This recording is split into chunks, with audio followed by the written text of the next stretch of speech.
E o tema é discipulado cristão, teologia e prática. Então, prepara aí, meu irmão, o seu coração, né? Traz para perto o cafezinho, deixa a Bíblia próxima de você, porque este trimestre promete, amados, promete. O título da lição de hoje, da nossa primeira lição, é a ordem de Cristo. Eu vou repetir. O título da lição de hoje é a ordem de Cristo. Nosso texto bíblico, ele está no Evangelho de João, capítulo de número 15, do versículo 1 ao versículo de número 8. E eu quero convidar você, cara, no nome de Jesus Cristo, abra sua Bíblia, abra sua mente, meu irmão, e sobretudo, abra o seu coração. Evangelho de João 15, a partir do 1, diz: eu sou a videira verdadeira e meu pai é o lavrador. Toda vara em mim que não dá fruto, atira, e limpa toda aquela que dá fruto, para que dê mais frutos. Vós já estáis limpos pela palavra que vos tenho falado. Estais em mim e eu em vós, como a vara de si mesmo não pode dar frutos se não estiver na videira, assim também vós, se não estiverdes em mim. Eu sou a videira, vós as varas. Quem está em mim e eu nele, este dá muito fruto, porque sem mim, nada podeis fazer. Se alguém não estiver em mim, será lançado fora como a vara, e secará, e os colhem, e lançam no fogo, e ardem.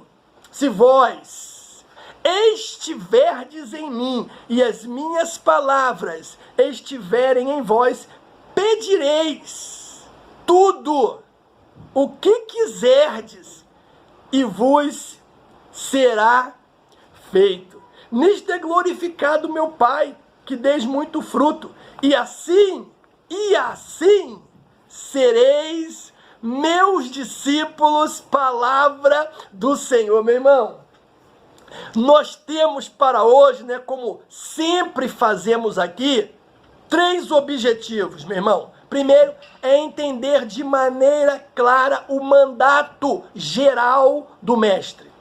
Segundo é discernir o significado e as implicações do discipulado cristão. E terceiro e último objetivo nosso é conscientizar-se de que todo cristão é um enviado ao mundo para testemunhar do Evangelho e compartilhar, meu amado, da palavra de Deus. Esses são os nossos objetivos. Pois bem, queridos, o cristianismo é uma religião milenar que teve início na Palestina com o movimento de Jesus e os seus discípulos. Veja, apesar das lutas, né? Apesar dos embates, dos percalços, das perseguições, depois, meu irmão, de mais de 2000 anos, a fé cristã continua, meu amado, operante. Isso é para glorificar de pé, meu amado. Para glorificar de pé. Caramba, passou tanto tempo, enfrentou a igreja tantas batalhas e lutas, mas não foi destruída. Pelo contrário, se tornou mais forte, mais poderosa. Aleluia! E sobre isso, Jesus, ele sentenciou. Ele disse: edificarei a minha igreja e as portas do inferno não prevalecerão contra ela. Mateus capítulo 16, né, versículo 18. Ei, meu irmão, veja nesse texto, né, que o pacificador e o criador da igreja é o próprio Cristo. Os materiais e a mão de obra pertencem pertencem a Ele. Ou seja, amados, cara, isso é rema de Deus pra gente. Nós somos uma construção de Deus. Aleluia!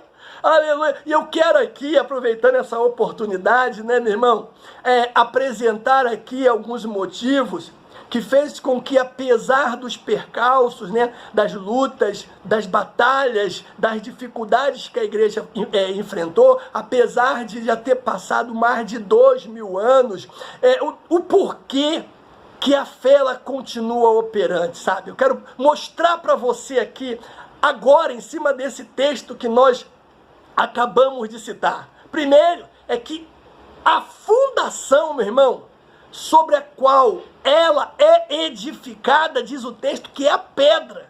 No grego é Petros, rocha firme, inabalável. Ou seja, a igreja, ela é edificada sobre uma pedra, sobre uma fundação firme, forte, duradoura, que não será desgastada pelo tempo, amado, e nem irá afundar sobre o peso do edifício. Meu irmão, vamos combinar, vamos. Cristo não iria construir uma casa sobre a areia, porque ele sabia perfeitamente, meu irmão, que poderia surgir o quê? Tempestades. Quem constrói casa sobre areia é o homem imprudente, mas Cristo não. Cristo não. Então o texto diz que a igreja está firmada sobre a rocha. E a rocha, meu irmão, a rocha, aquela que os edificadores, ela é Cristo. É Jesus de Nazareno. Aleluia. O outro motivo é que nesse texto aí, amados, Cristo, ele promete preservar e proteger a sua igreja. Nós estamos como igreja sob a proteção de Cristo, do Deus Todo-Poderoso, porque o texto diz o quê? Que as portas do inferno não prevaleceriam contra ela. Aleluia! Ou seja, nem contra essa verdade, nem contra a igreja que é edificada sobre ela, meu irmão. Pegue essa visão.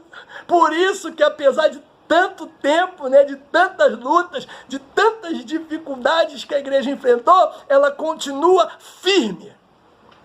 Firme. Então veja que a marcha da igreja, ela não pode ser impedida, amados, porque Cristo é o cabeça. E cada crente, meu irmão, é um continuador dessa obra, sabe? Dessa obra sem precedentes. De ir por todo o mundo e pregar o evangelho a toda criatura, como diz Marcos 16, versículo 15, irmãos. A missão da igreja é esta: estabelecer o seu reino entre os homens por meio do quê? Da pregação do seu evangelho, ou seja, do evangelho de Jesus, as boas novas da reconciliação. Agora preste atenção num detalhe, né? Porque a quem eles deveriam pregar o evangelho? Essa é a pergunta, né, em cima do texto que nós acabamos de citar, porque até aqui eles tinham sido enviados somente às ovelhas perdidas da casa de Israel. Eles estavam proibidos de pregar para os gentios e para os samaritanos. Mas agora, com a vinda de Jesus, a comissão deles é ampliada. E eles têm autorização para ir a todo mundo, a todas as partes do mundo, né? Do mundo habitável, e pregar o evangelho do Senhor Jesus Cristo. Meu Deus, irmão, meu Deus, a nossa missão até o final dos dias Então veja que os seguidores de Jesus, eles foram chamados de cristãos pela primeira vez em Antioquia da Síria, Atos capítulo 11, versículo 26. O termo cristão, meu irmão, está na verdade intimamente ligado à pessoa e à obra de Jesus Cristo. O vocábulo grego, cristianos, significa basicamente aqueles que pertencem a Cristo. Paulo, o apóstolo Paulo, ciente do senhorio de Cristo sobre si, ele faz uma declaração, meu irmão, notável, extraordinária, profunda, uma declaração impactante. Ele diz assim em Gálatas, capítulo 2, 19 e 20, o seguinte: porque eu, pela lei, olha o que ele diz, como é forte isso, estou morto para a lei, para viver para Deus. Oh glória, oh glória. Aí o 20 diz: já estou crucificado com Cristo e vivo não mais eu, mas Cristo vive em mim. E a vida que agora vivo na carne, vivo-a na fé do Filho de Deus, o qual me amou e se entregou a si mesmo por mim. Meu Jesus amado. O que o apóstolo Paulo está querendo transmitir para mim e para você? Simples. Ele está dizendo com esses 2 versículos aqui de Gálatas 2 que o discípulo é alguém que entregou a sua vida a Cristo.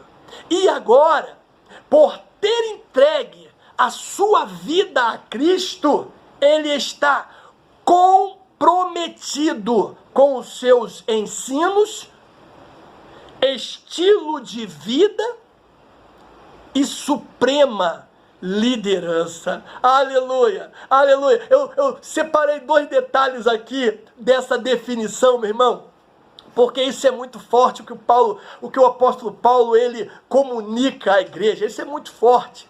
Deixa essa revelação entrar em você, meu irmão. Deixa essa revelação ela penetrar, fazendo divisão de juntas e de medulas. Aí deixa ela entrar no teu entendimento. Viva essa verdade no nome de Jesus. Então, a primeira coisa que eu observo nessa definição é que diz que o discípulo, ele primeiro fez o quê? Entregou a vida para o Senhor. Isso significa, sabe o quê, queridos? Que a vida não pertence mais a ele. Meu Deus, meu Deus. Significa que devemos usá-la para os desejos e propósitos dele, obedecendo-o de maneira incondicional. Você pegou a sua vida e disse para Cristo assim: Senhor, a partir de agora, o Senhor pode entrar, habitar e mudar tudo o que o Senhor quiser. Entrega.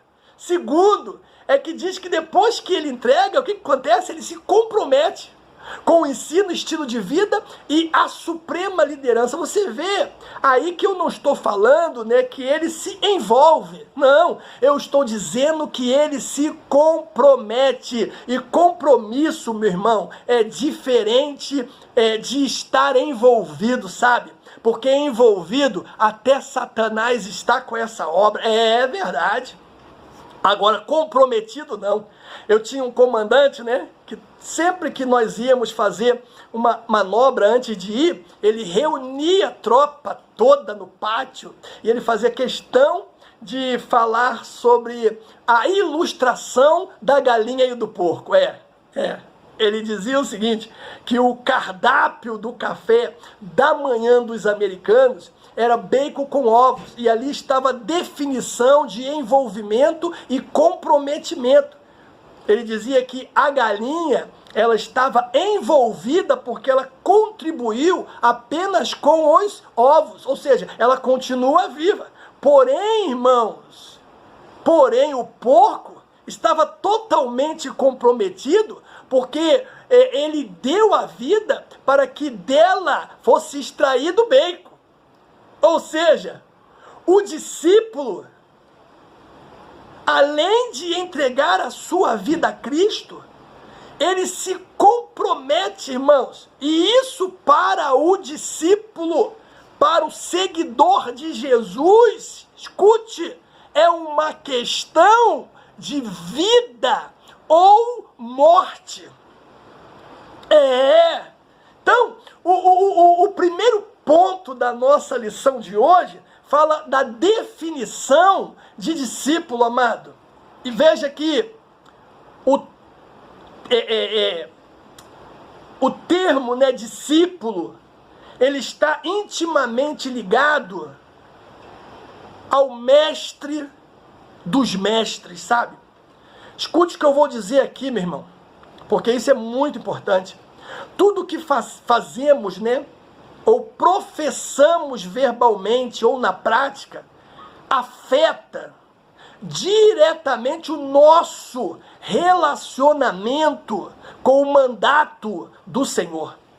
Ouviu o que eu falei? Vou repetir. Tudo que fazemos ou professamos verbalmente ou na prática de vida afeta diretamente o nosso relacionamento com o mandato do Senhor. O cerne do discipulado é obediência e paixão que se deve devotar a Jesus Cristo. Meu irmão, escute isso. É nas atitudes que os verdadeiros discípulos do Senhor são conhecidos. Ele mesmo declarou isso, João 15:8. Jesus, ele faz questão de chamar os seus discípulos, meu irmão, de amigos. Ele diz: vós sois o meu amigo. Porém, ele continua a frase: se fizeres o que eu vos mando. Então veja que para ser amigo de Jesus não basta apenas levantar a mão, não basta apenas professar com os lábios, não basta apenas vestir uma camisa da congregação. Para você ser um amigo de Jesus, você precisa fazer tudo o que Ele manda. Só assim você vai ser chamado pelo Mestre de amigo. Aí nós temos uma outra palavra para definir, que é discípulo, irmãos. O termo, né, discípulo, ele vem do latim discípulos, cujo significado ele é amplo, né?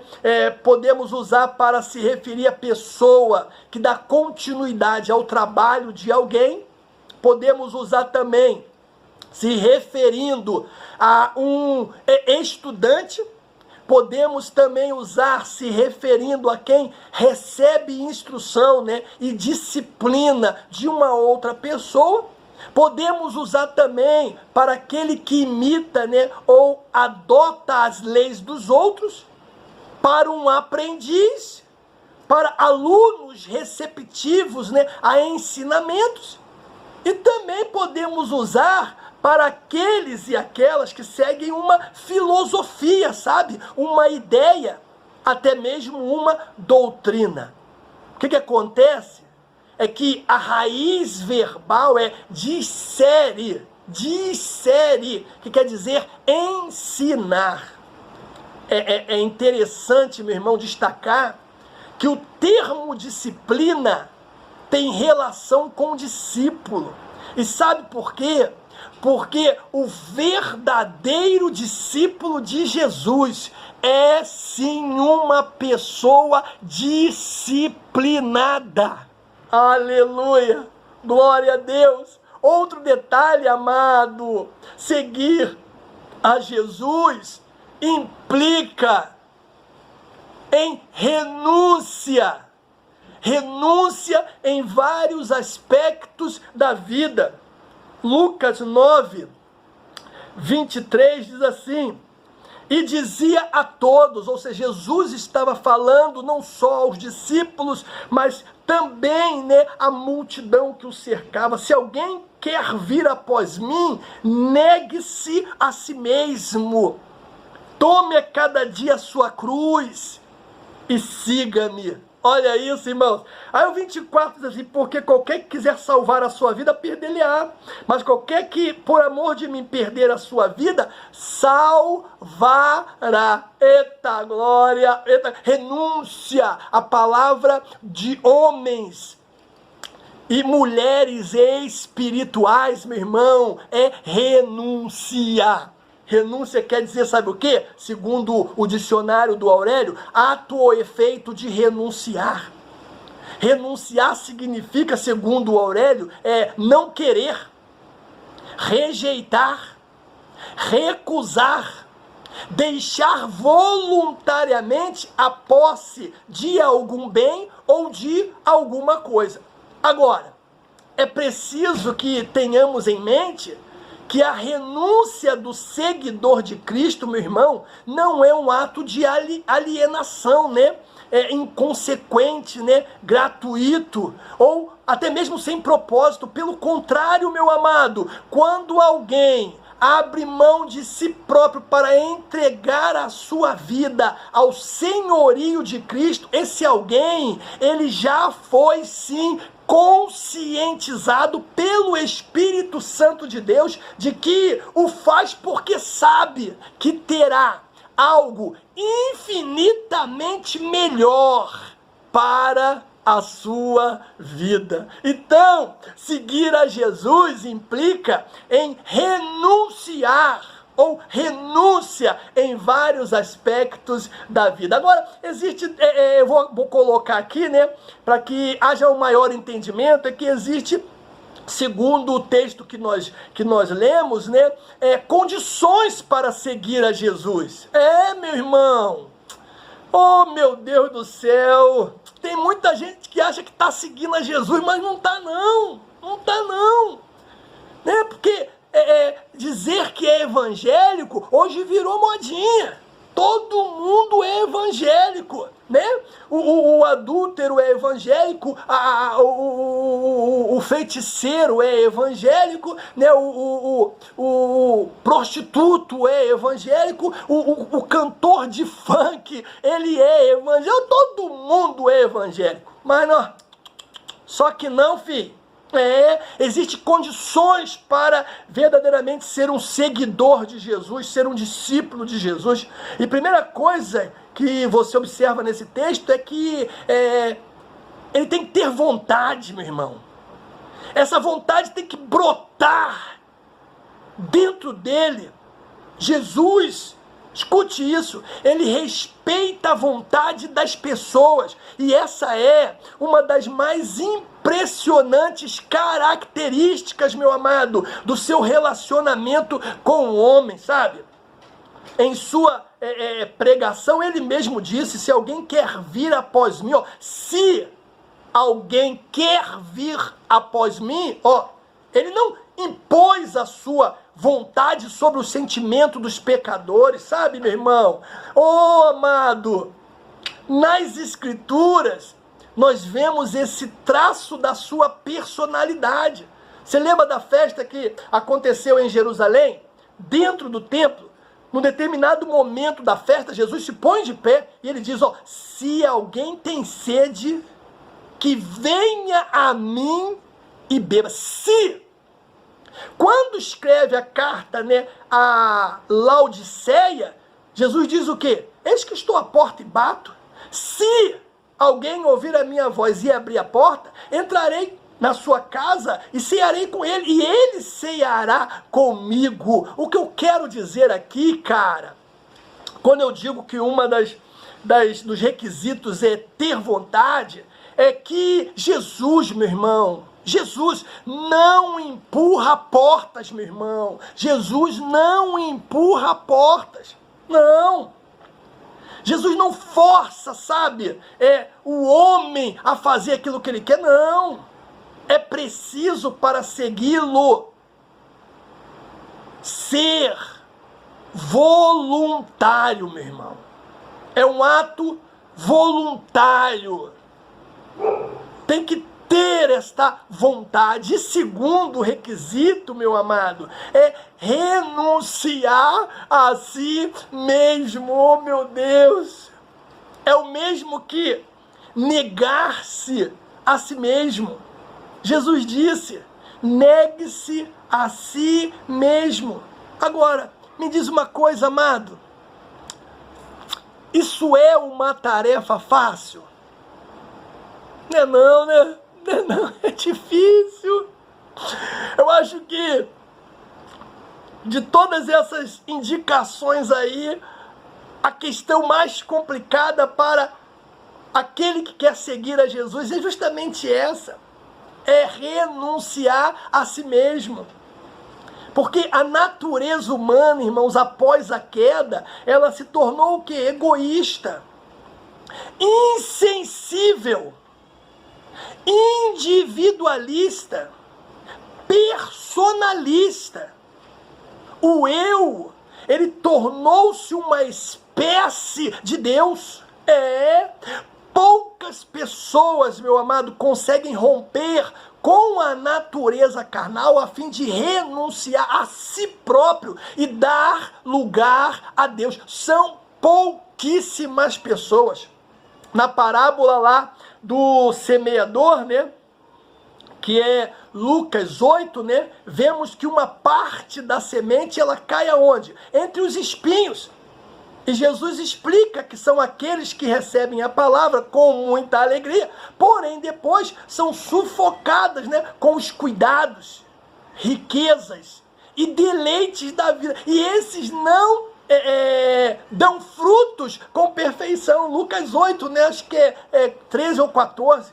A natureza humana, mesmo, meu irmão, mesmo do cristão convertido, ela tende a se acomodar à velha vida, aos velhos costumes.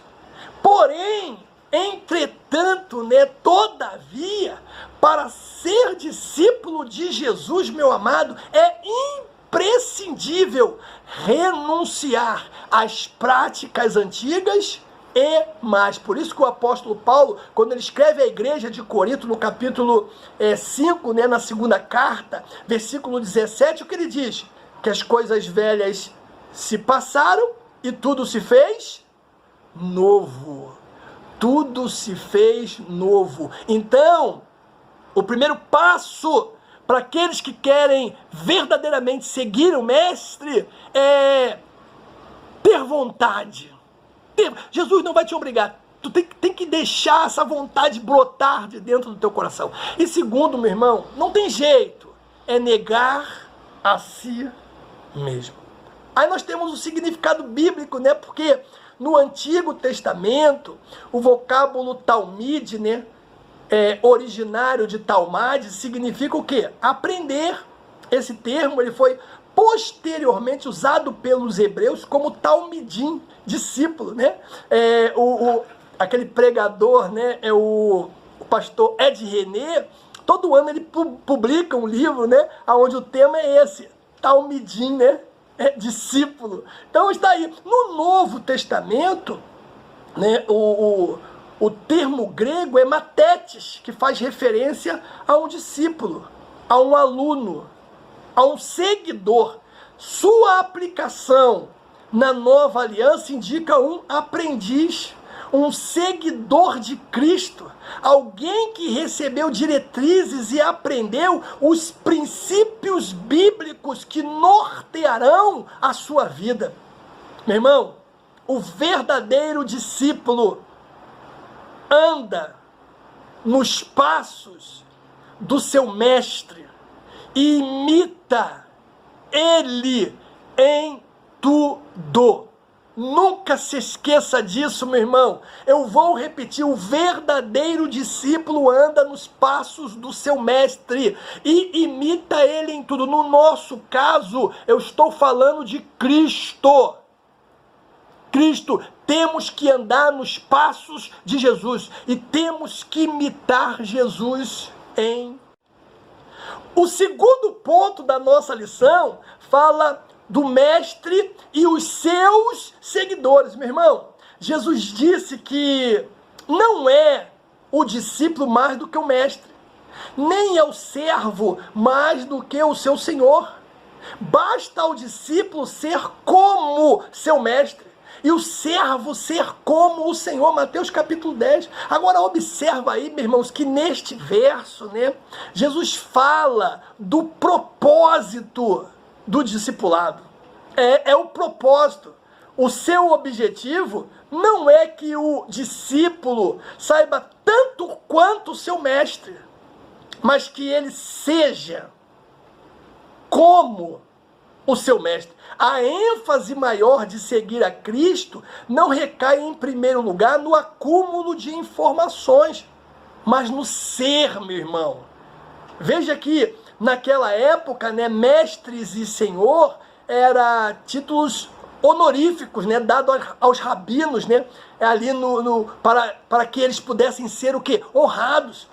O judaísmo, ele é formado por muitos mestres, né, e seus receptivos discípulos. Por exemplo, nós temos aí Gamaliel, que foi tutor do apóstolo Paulo, foi um notável mestre da lei no período ali do primeiro século da era cristã. Atos dos Apóstolos, capítulo 22, fala sobre isso. Temos também alguns religiosos, né, os fariseus, os escribas, que foram censurados por Jesus, né? E eram também mestres da lei, Mateus 23. Quanto a este, Jesus mesmo fez questão de alertar os seus discípulos. Ele disse, nem vos chameis de mestre, porque um só é o vosso mestre, que é Cristo. Irmãos, essa palavra serve para mim, para você. O nosso mestre tem que ser Cristo. Aí nós temos uma outra palavra, ainda dentro desse segundo ponto da lição, que é o mestre. Jesus, meu irmão, ele é o mestre vindo da parte de Deus, como reconheceu Nicodemos. Lembra do que Nicodemos disse? Rabi, sabemos que tu és mestre vindo de Deus, porque ninguém pode fazer estes sinais que tu fazes se Deus não for com ele. João capítulo 3, irmãos, o próprio Jesus endossou essa afirmativa após lavar os pés dos discípulos. Ele disse, vós me chamais mestre e senhor, e dize bem, porque eu o sou. É João capítulo 3. Então, diante do Messias, todos, sem exceção, são eternos alunos, independente dos títulos, meu irmão, independente da posição social, independente do grau de escolaridade. Toda sabedoria necessária para viver adequadamente e se relacionar com Deus e com os próximos, ou com o próximo, pode sim ser encontrado em Cristo. Eu vou repetir. Toda sabedoria necessária, meu amado, para viver adequadamente e se relacionar com Deus e com os próximos, pode sim ser encontrada em Cristo Jesus. O Sermão do Monte que o diga, meu irmão, né? Que ele pega ali de Mateus capítulo 5 até o 7. É um resumo perfeito da ética de Jesus para a vida espiritual, moral e coletiva do seu povo. Aleluia! Aí nós temos os seus seguidores, porque muita gente, irmãos, né, é impressionante. Nos dias atuais, então, você vê muito disso, né? Muitas pessoas seguindo artistas, né? Muitas pessoas seguindo celebridades, né? E tem crentes seguindo cantores e pastores, né? O que mais se vê hoje é isso. As pessoas querem muito, né, se parecer com o outro. Alguns se tornam fã de carteirinha, irmãos. Fazem coisa que quando nós tomamos conhecimento, meu Deus, a gente fica até espantado. Ah, caramba! O cara fez isso, meu Deus! Ou seja, fazem de tudo para ter alguma semelhança com essas personalidades, né? Os discípulos de Jesus são todas as pessoas, queridos, que creem nele como Salvador. Sobre isso, o próprio apóstolo Paulo, ele declarou, ele disse: se com tua boca confessares ao Senhor Jesus e o teu coração creres que Deus o ressuscitou dos mortos, aleluia. Romanos, né? 10:9. Caramba! Então, depois de crer e reconhecer Jesus como Senhor, o novo seguidor de Cristo, meu irmão, deve imitá-lo e andar como ele andou. 1 de João 2, versículo 6. Toda pessoa, irmãos, eu sei disso, né? Perfeitamente, você também. Toda pessoa, ela é o quê? Ela é passiva de falhas, né? De pecados. Porém, meu amado, alcançar a perfeição em Cristo deve sim ser o nosso alvo principal. Tem que ser o alvo do verdadeiro discípulo de Cristo, como está em Mateus capítulo 5. O que diz, irmãos, o autor aos Hebreus? Olhando para o pastor, autor e consumador da fé, é isso que diz? Olhando para o líder, autor e consumador da fé, é isso que diz? Olhando para o professor, o profeta, como autor e consumador da fé, é isso? Claro que não, meu irmão. Diz olhando, aleluia, para Jesus, para Jesus, para Jesus, o autor e consumador da fé. Hebreus capítulo 12. Olha que detalhe bacana. O que Jesus é para o seu povo. Diz o texto: autor e consumador da fé, o iniciador, o aperfeiçoador e o galardoador da fé. Aleluia, glória a Deus. Meu irmão, ele é, escute, ele é o autor da nossa fé. Não somente, né, o seu objeto, mas ele é o autor, ele é o consumador da nossa fé, aleluia. Ele é aquele que cumpre e é o cumprimento de todas as promessas e profecias da Escritura. Glória a Deus por isso. Ei, você que quer ser um seguidor de Cristo, o conselho é esse: olhe para Jesus, o autor e consumador, aleluia, da fé. Aí nós temos o terceiro ponto da nossa lição, que fala as metas, meu irmão, da grande comissão. Veja só, Jesus, ele chamou 12, né? Os mais, os mais diversos ali para serem os seus apóstolos, né? Se você for em Marcos 3, do 16 ao 19, diz assim, ó. Não, vou do 13, meu irmão. E subiu ao monte e chamou para si os que ele quis, e vieram a ele. E nomeou 12 para que estivesse com ele e os mandasse a pregar. E para que tivesse o poder de curar as enfermidades e expulsar os demônios. Simão, a quem pôs o nome de Pedro, Tiago, filho de Zebedeu, João, irmão de Tiago, os quais pôs o nome de Boanerges, que significa filho do trovão. André, Filipe, Bartolomeu, Mateus, Tomé, Tiago, filho de Alfeu, Tadeu, é Simão o Zelote, e Judas Iscariote, o que o traiu. Então veja que no início Jesus ele passa ali e ele recolhe essa galera ali, né? Alista essa galera para estar servindo, né, no seu quartel-general. O historiador Lucas, posteriormente, vai nos informar que o Senhor ainda escolheu outros 70 para serem os seus discípulos, né? Lucas capítulo 9 ou 10, né? Acho que é 10.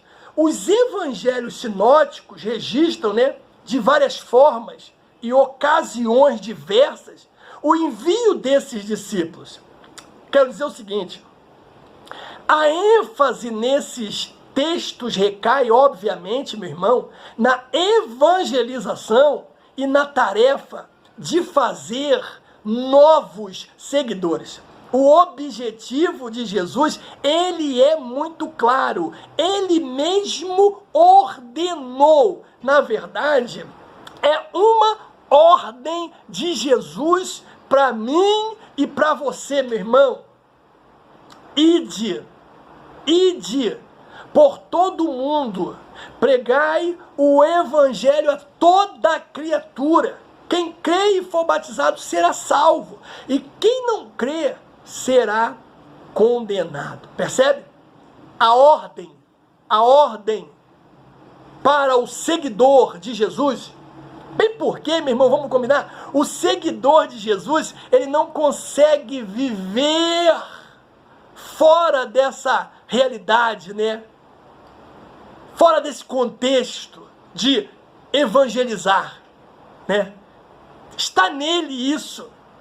Ele, aonde ele está, ele arruma um jeito de anunciar Cristo, de falar do amor de Jesus para as pessoas. Ele, o discípulo, o seguidor verdadeiro, ele não quer fazer outra coisa, meu irmão, a não ser anunciar Jesus para as pessoas. Isso ele faz quando vai na padaria, isso ele faz quando está no supermercado, isso ele faz quando vai levar o carro no lava-jato, isso ele faz ali quando ele está fazendo a sua caminhada matinal, né, que encontra alguém, que começa a caminhar lado a lado com ele, né? Ele de imediato ali começa a orar, interceder, pedindo a Deus uma oportunidade para que ele possa entrar com a palavra.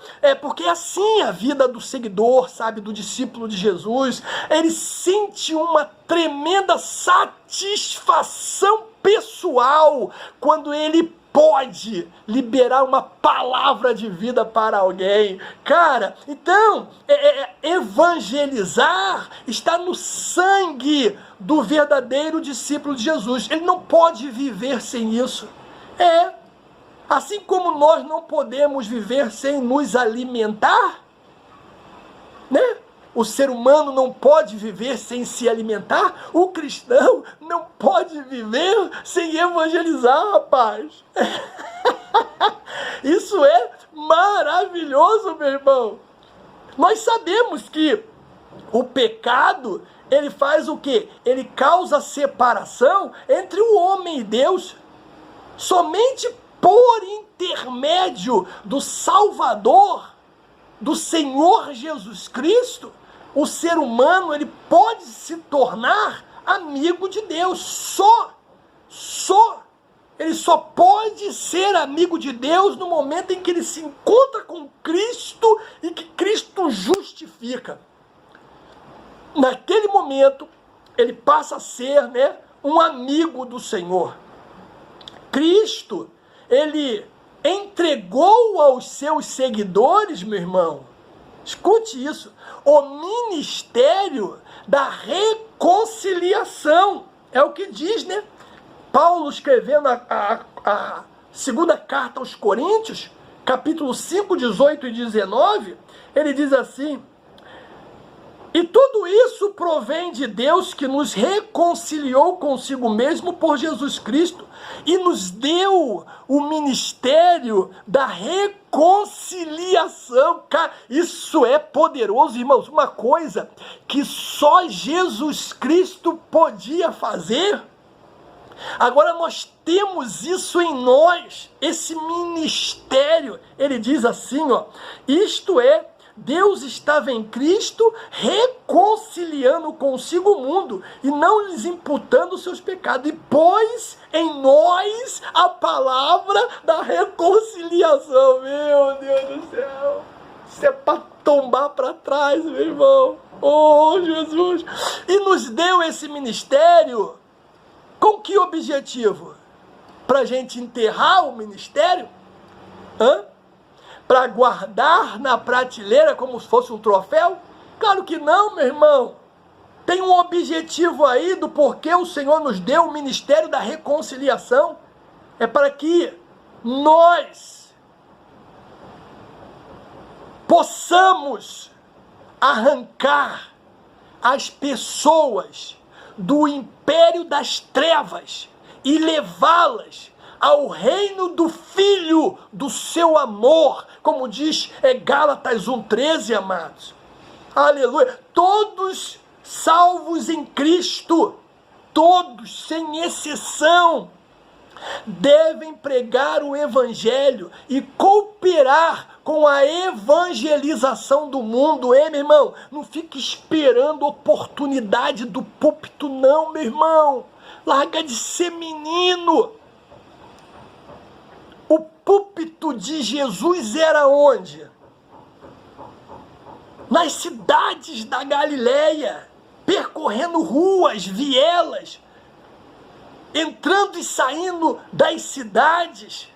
Esse era o altar do mestre. Até na hora da morte ele transforma a cruz num púlpito e prega uma das maiores mensagens, a mais poderosa de todas. E tu tá aí esperando, quando eu tiver uma oportunidade para pregar. Meu irmão, sai pra rua. Quando você encostar o seu carro no posto de gasolina, fala pro fretista assim, ó, cara, ó, tem um recado de Deus para você. Jesus te ama. Tenta usar ali toda aquelas bombas de gasolina, todo aquele movimento ali. Faz uma metáfora, sei lá. Quando estiver na padaria, fala pro cara do balcão lá, rapaz, eu tenho um recado de Deus. Jesus te ama, meu irmão. Quer salvar a tua vida, a tua família. Encontrou um amigo na rua, fala para ele de Jesus. Irmãos, é isso. O verdadeiro seguidor do Senhor, ele tem prazer em evangelizar, porque ele sabe que uma palavra liberada na hora certa tem o poder de arrancar uma alma das trevas e levá-la para o céu de Deus. Então, todos nós, todos os salvos, né, em Cristo devem, é um dever, pregar o evangelho e cooperar com a evangelização do mundo. Irmãos, o versículo-chave é João 3,16, meu irmão. E Deus amou o mundo de tal maneira que deu o seu único filho, primogênito, para todo aquele que nele crê não pereça, mas tenha a vida eterna. Percebe? Captou a mensagem? Então sai para evangelizar pessoas, meu irmão. Procura uma casa de recuperação, procura um hospital aí, meu irmão, entra lá, meu irmão. Jesus, Pai, Jesus, ó, Pai, Jesus, faça uma oração pelas pessoas, sabe? Fica esperando não, meu irmão. Não fica esperando a oportunidade cair do céu, não, meu irmão.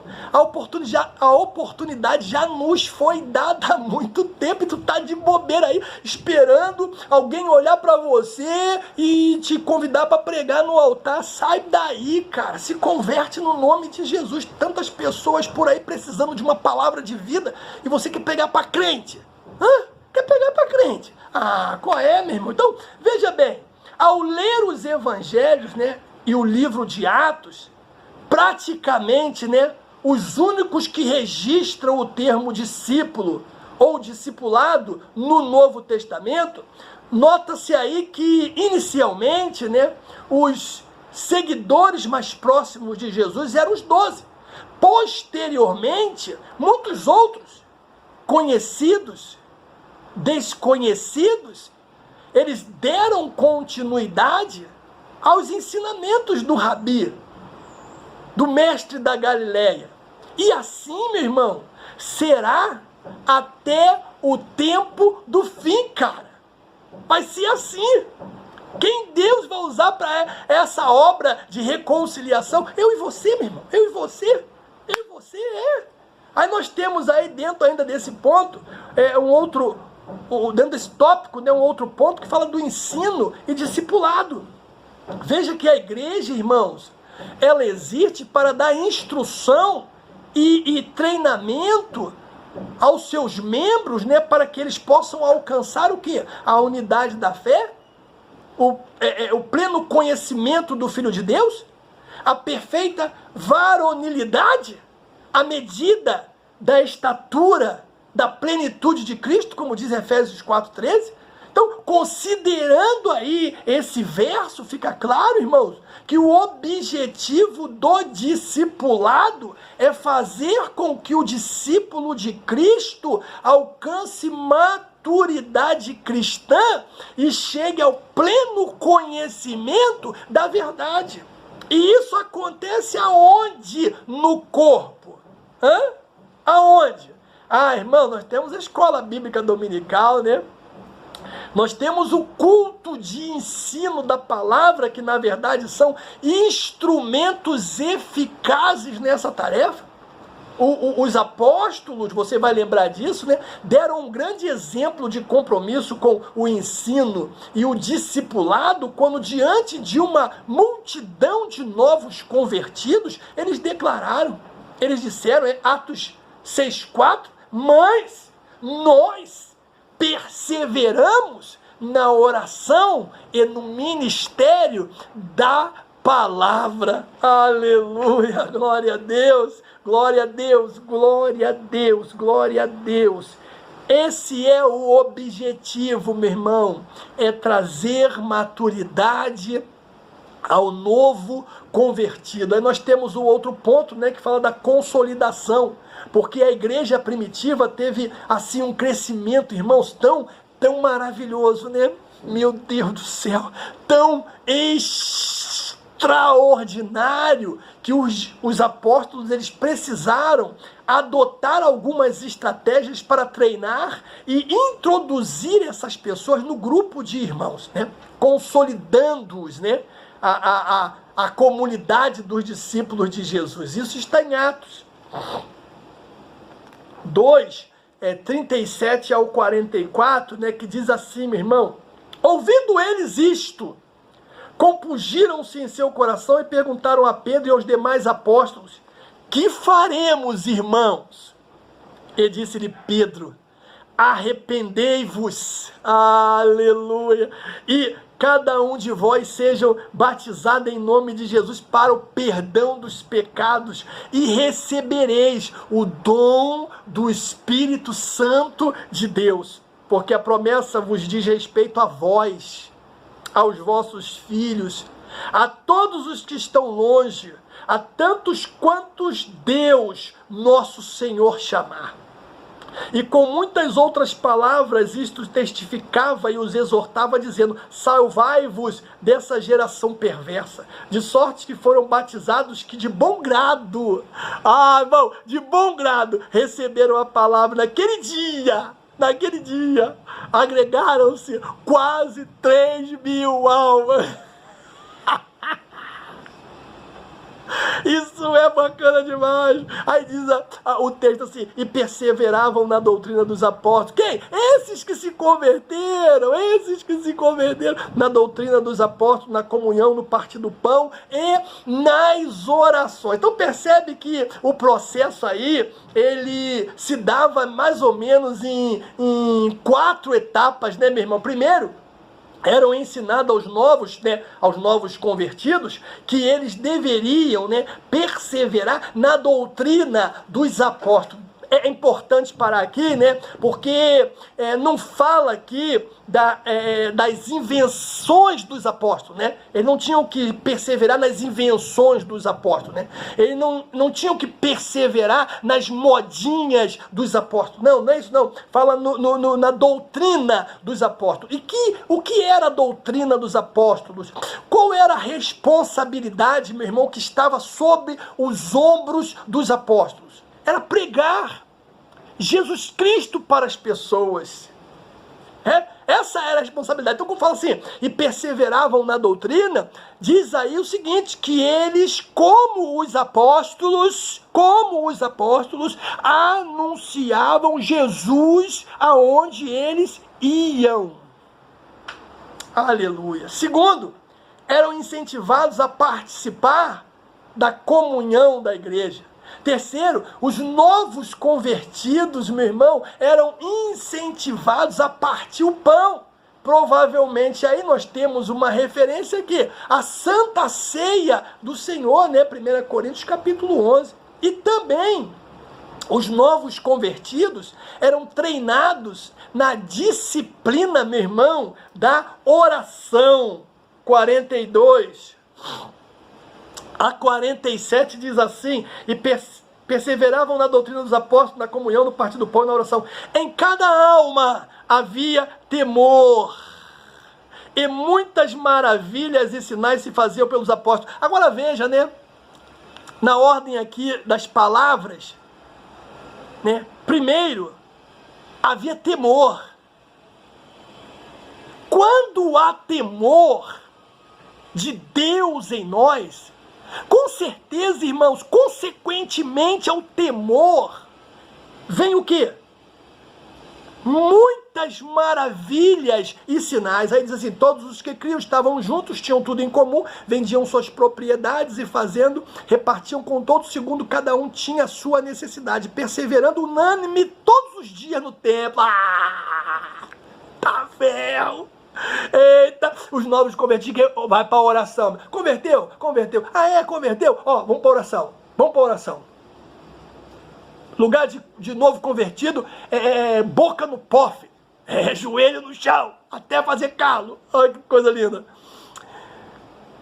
E partindo o pão em casa, comiam juntos com alegria e singeleza de coração, louvando a Deus e caindo na graça do povo. E todos os dias, né? Deus acrescentava ao Senhor, a igreja, aqueles que haviam de se salvar. Então veja que essas eram, né, as estratégias, né, para treinar e introduzir os novos convertidos no grupo dos irmãos. Irmãos, eu quero concluir dizendo o seguinte, eu não poderia terminar de outra forma, né?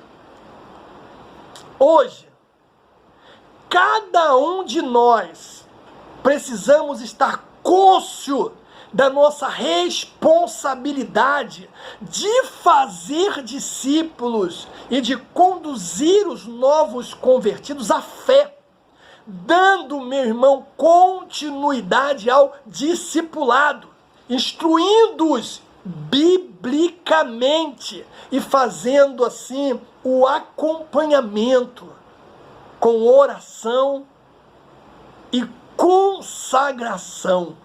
Que Deus, meu irmão, que Deus te abençoe e que você, a partir de hoje, se ainda não se torne um verdadeiro discípulo, seguidor de Jesus.